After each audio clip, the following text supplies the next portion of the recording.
keeps Georgia on my mind. Georgia on my mind. Georgia. Yesterday. Georgia. All my troubles seem so far away. No peace I find. Night looks as though they're here to stay. Just an old sweet song keeps Georgia. I believe on my mind. Yesterday.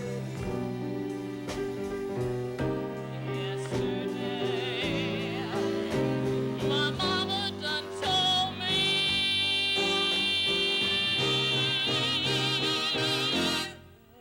them that's good shall get, them that's not shall lose. So the Bible said, and it still is news. Mama may have, an old man may have it. God bless a child that's got his own. Amen to that, baby. That's got his own.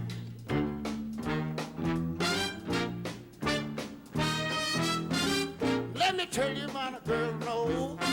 She's my baby, she lives next door. Every morning before the sun comes up, she bring me coffee in my favorite cup. And I know, Lord, hallelujah, I love her so.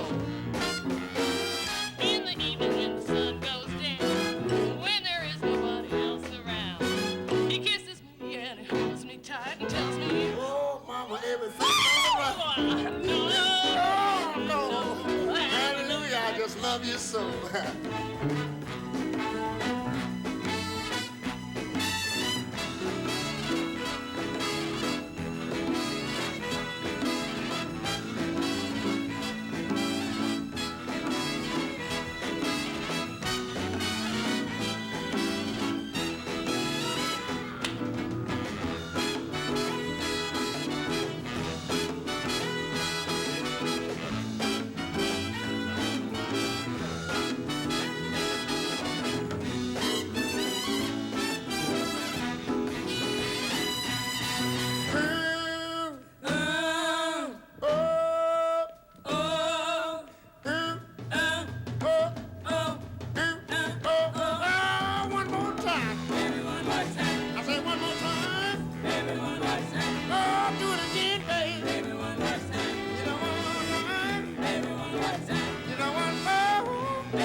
It started with a 12-bar down home, straight ahead, blues.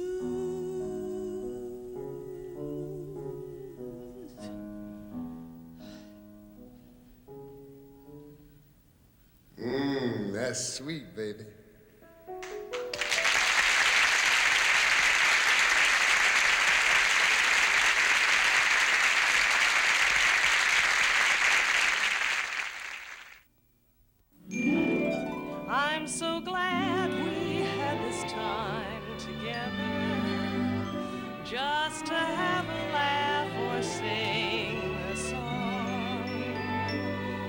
seems we just get started, and before you know it, comes a time we have to say so long.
To our show this evening, we have, naturally, Harvey Korman, Lyle Wagoner, Vicki Lawrence, and our special guests are George Carlin and Lucy.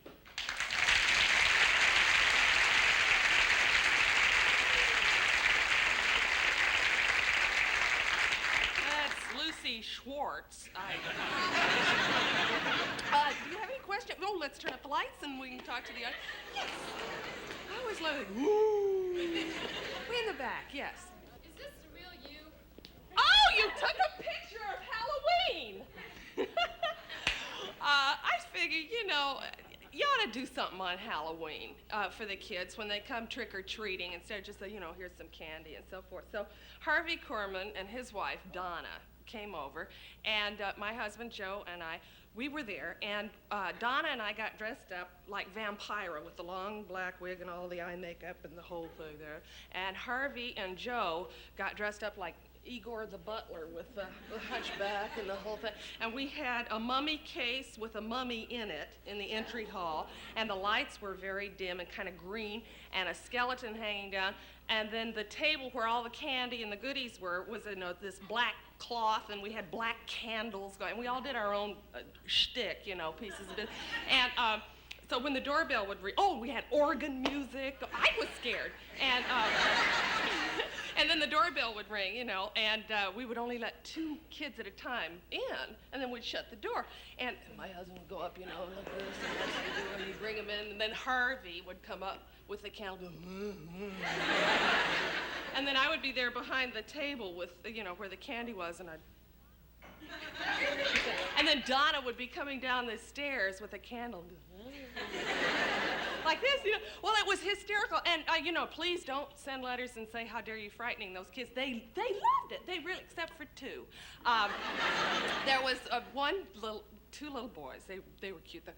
One was about 9 or 10, I guess, and his little brother around 5 or 6, and they came to the door, and Joe opened the door, and this little guy started to come in, and he looked around the whole thing, and he said, "Oh, no, thanks." He ran up the street.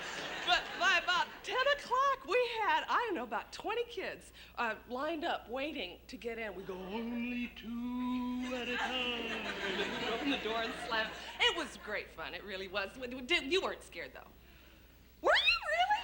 Yeah, I thought it was fun. You know, I love the looks. And so one little girl came in. She was about 15, all by herself, didn't have anything on.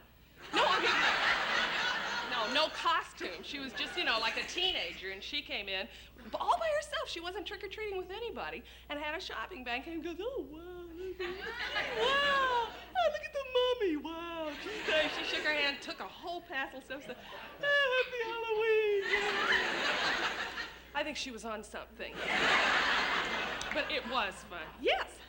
Where is your hometown? My hometown is really, I was born in San Antonio, Texas, but we moved here to Hollywood when I was 7, about 19 years ago, and we've been here. Don't go away, we'll be right back.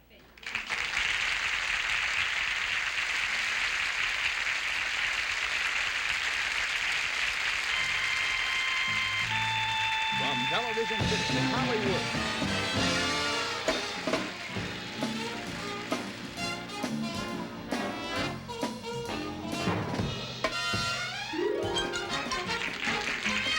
It's the Carol Burnett Show.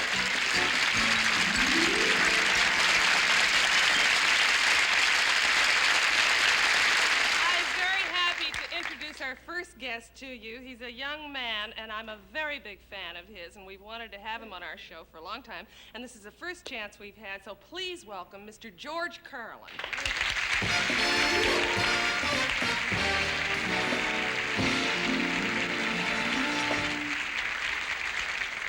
Thank you. You know, I think that television's Emmy Awards are unfair to the small shows. Every year, the awards go to the big shows with the big budgets. But what about the small shows? What about Sermonette? Do you watch it? I watch it religiously. Great show. And the thing I like about Sermonette is that every religion gets a chance to say its thing.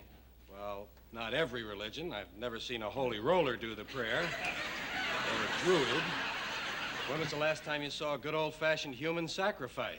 Maybe on the Ed Sullivan Show, but not on Sermonette. Another small show that's on every night, never wins an award, the Star-Spangled Banner. You never heard anyone open an envelope and say, the winner in New York is Francis Scott Key. No, because these shows have small budgets. I think if they would just spend a little more money on these shows, they might stand a chance of winning an award. As an example, I've chosen another late-night favorite, the FBI List of Wanted Men. They save it for last so that you'll sleep securely. If the FBI fugitive list had a bigger budget, they could jazz up the show a little bit, and they might even win an award. It might look like this. Live from Washington, D.C., it's the J. Edgar Hoover Show with the Joe Valachi Singers. Mr. Hoover's guests include the most sought-after people in the country. Tonight, featuring the comedy team of Fortis and Hainsworth. Doing their great routine, there go to Judge. Joe Banana's sister, Chiquita. The San Quentin rock group, the Mothers of Detention. That well-known Chinese bandit team, Bonnie and Wong. And a special showing of prison fashions, what the in people are wearing in prison. And me, I'm Spiro Agnew.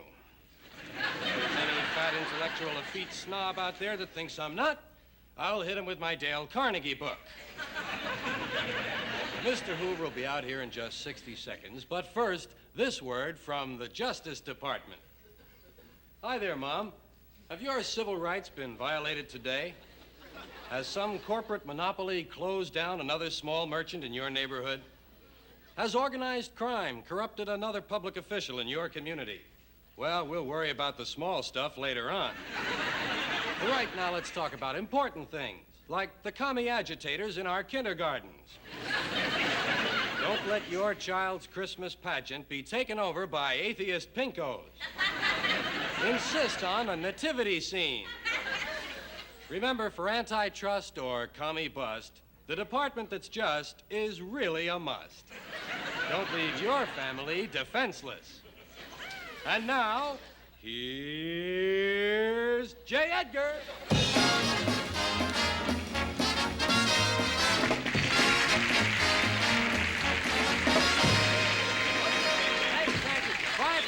Quiet down, we get you for disturbing the peace. Okay, that's better. Well, it certainly is a pleasure to be here once again. I just came from a stakeout. That's a backyard barbecue. Come on, laugh it up or we lock you up. You hear the one about the two guys who were going to rob the bank? So did we. We put them in jail. Okay, well, that's enough of the personality stuff. Time now to meet the guys who really make this show possible. The evil, vicious criminals. Let's take a look at a few of those dangerous fugitives who are still on the loose out there, probably hiding right near your home while your sister is out buying the paper. First of all, pretty boy Dwayne. Dwayne is 4 feet tall, 375 pounds, and in constant need of a haircut. wanted for giving dancing lessons without a license and killing a truck. He may seek work as a middle linebacker or a diplomat. Dwayne considers himself a lady killer, and so do the police. If you see this man, contact the ASPCA. Next, Mad Dog Moose Lemkovich. Master of disguise. Moose is wanted for sending obscene candygrams and leaving prison without a note. His real identity is not known, but he's believed to look a lot like a small Hermione Gingo without the mustache. See this man, keep it to yourself. Next, the Mad Grandma, Muriel Oakes. Wanted for interstate flight to avoid prosecution for the crime of cheating on Medicare. Grandma Oakes has had each one of her vital organs removed at a different hospital and charged it to Medicare. She's 5'9" and weighs 25 pounds. She may seek work as a paperweight. And finally, Billy Joe Boscaloni. Billy Joe is 6'3", 400 pounds, and talks with a lisp. Although no one ever mentions it to him. He's wanted for distributing pep pills, smashing faces, being offside, and assaulting a cheerleader. If you see this man, do not try to take him alone. He owns a bar and is considered dangerous. Well, that just about slams the old cell door on another chapter of the J. Edgar Hoover Show. Join us again tomorrow night when our guest just might be someone who's hiding out near you. And if he is, turn us on, turn him in, and drop out of sight.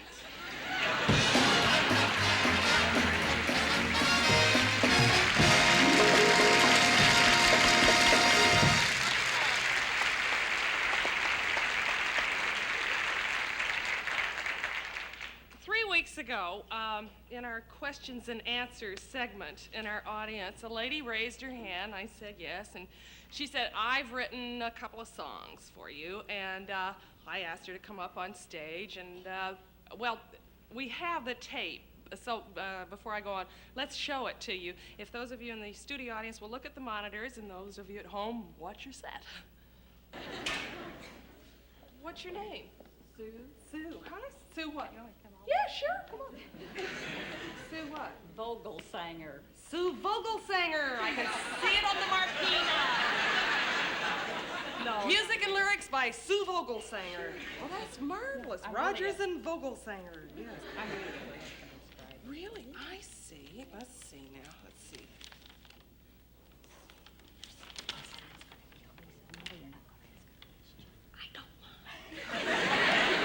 This one's sort of a ballad. Believe Me, Love, that's a ballad. The other one's funny. And That's the other one I one's want you to do. funny. Just Talking. It's about, you know, how tired housewives get every now and then. This How is sort of tired housewives get every now and then. Uh-huh. And this is what one would like to do. And this is what one would like to do. Yeah, It's kind of a a dirty state. song. Oh, Oh, would you want to sing it? oh no. Are I you want sure, you to Sue? sing. Well, listen, I tell you what, maybe next week, we'll see. I'll learn it if you want to come back, and I'll do it for you. Would you? Sure. You Fine. want to? In questions and answers. If you, we're on the up and up. I don't know Sue Vogelsanger. If you want said to the do name that, very well, I and must I'll say. try to learn it. Could I tape it and send it in case I can't get back? Do you want to? Oh, well, we'll I send don't you a sing tape very then. well. If Yeah. you can't get back, you live in Santa Maria. Okay. If you can't get back, well then we'll tape it for you and Okay. send it to you. Okay. Very good. All right. Sure. Thank you, sir. Well, it took me 3 weeks to learn it, but we're going to do it tonight. Sue is here. Stand up, Sue. And that's her husband, Mr. Vogelsanger.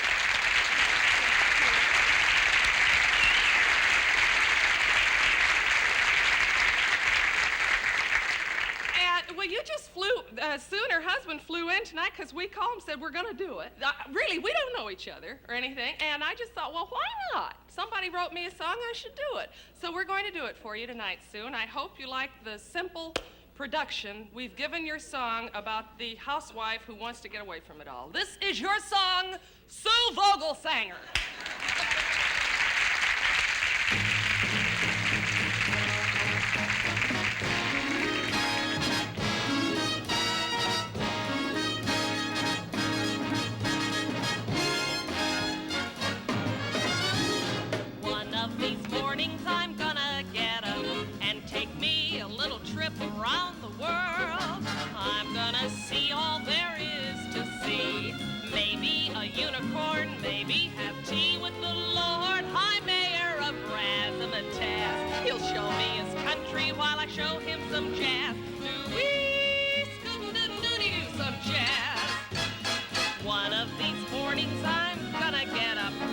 Shake me